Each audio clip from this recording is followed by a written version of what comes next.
Most people believe the past is behind them. But in 2026, the past has learned how to follow you, and not spiritually, not metaphorically, systematically. Your phone remembers who you were, and your feed remembers what triggered you. The social circle remembers the role you used to play.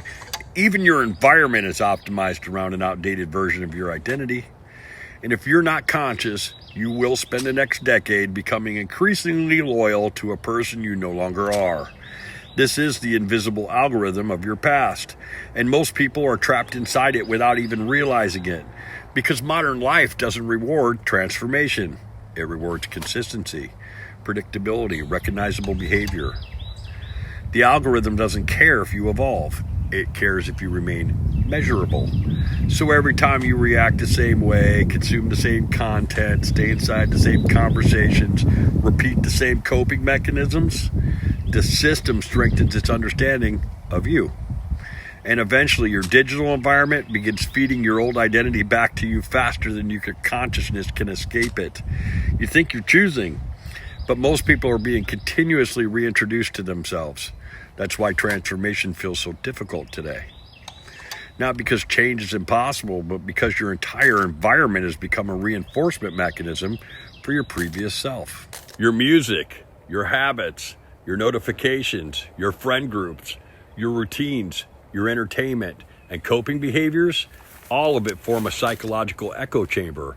And the frightening part is, it becomes emotionally comforting because familiarity feels safe to the nervous system, even when familiarity is destroying your future. So people stay loyal to identities they privately know they've outgrown. And not because they lack intelligence, but because the nervous system interprets identity instability as danger. That's why growth feels lonely, because the moment you begin changing, the old environment begins resisting. People are going to call you different. You're too serious, too distant, too intense, too aware. But what they're often experiencing is the discomfort of losing access to the version of you that helped stabilize their own identity. Because human beings unconsciously organize themselves into mutual emotional agreements. Families do this, friend groups do it, relationships do it, workplaces do it. Everyone silently agrees to remain psychologically recognizable to each other. And the moment one person evolves, the emotional contract gets disrupted. That's why many people unconsciously sabotage their own evolution. And it's not because they want to fail, but because remaining familiar preserves social safety. And that's where internal treason becomes necessary. Not betrayal of morality, betrayal of limitations. At some point, you must be willing to disappoint the version of you that survived the previous chapter.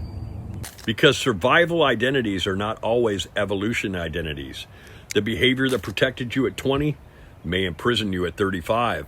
The emotional armor that once kept you alive may now be suffocating intimacy, creativity, leadership, and expansion. But people cling to old adaptations because they confuse history with identity. They say, this is just who I am. No, that's who you became under previous conditions, and there's a difference. And if you never challenge that distinction, your future will slowly collapse inwards around your past. Most people don't need more motivation. They need an audit, a ruthless one. Who consistently pulls you backward emotionally? Which conversations leave you mentally smaller? Which digital environments reinforce your lowest pattern? Which relationships only recognize the old versions of you? Which habits create emotional states you claim you want to escape? Because your surroundings are not neutral. Your room affects you. Your phone affects you. Your language affects you. Your posture affects you. Your social exposure affects you. Most people are trying to evolve while remaining fully immersed in environments optimized for regression. That creates friction and eventually exhaustion. So identity pruning becomes necessary. You must intentionally starve the parts of yourself that no longer deserve reinforcement. And not through hatred, through non-participation. Stop feeding identities you're trying to outgrow and stop rehearsing outdated emotional states.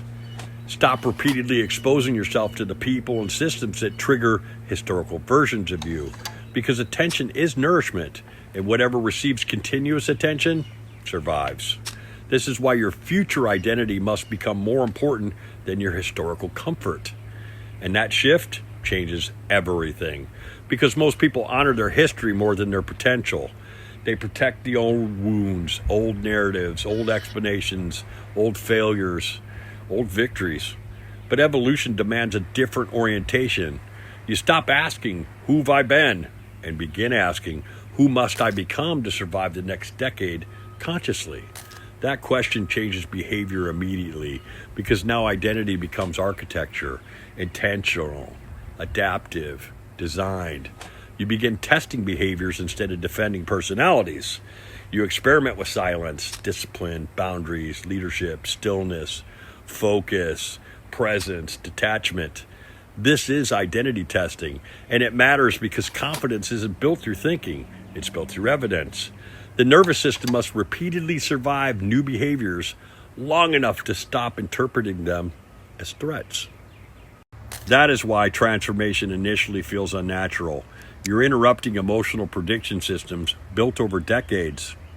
Of course it feels uncomfortable. Of course it feels isolating.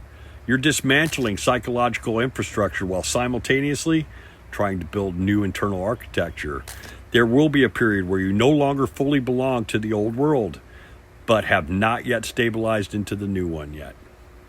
That space feels empty, and many people quit right there. They mistake transitional loneliness for failure. It isn't failure, it's recalibration. Every meaningful transformation creates a temporary social and psychological instability, because becoming requires disorientation. The problem is, modern culture worships arrival, final identity, final success, final confidence, final purpose. Consciousness doesn't work that way. Real growth is cynical, destruction, reconstruction, expansion, awareness, correction, reinvention, again and again, forever.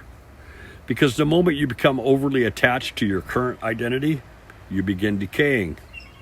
The goal is not stability of personality. The goal is adaptive consciousness, the ability to evolve faster than the environment attempting to define you. And the people who survive psychologically in the years ahead will not be the people loyal to who they've been. They will be the people willing to repeatedly release themselves again and again and again until their future becomes stronger than their history. Because one of the most dangerous things a human being can become is a ghost of themselves.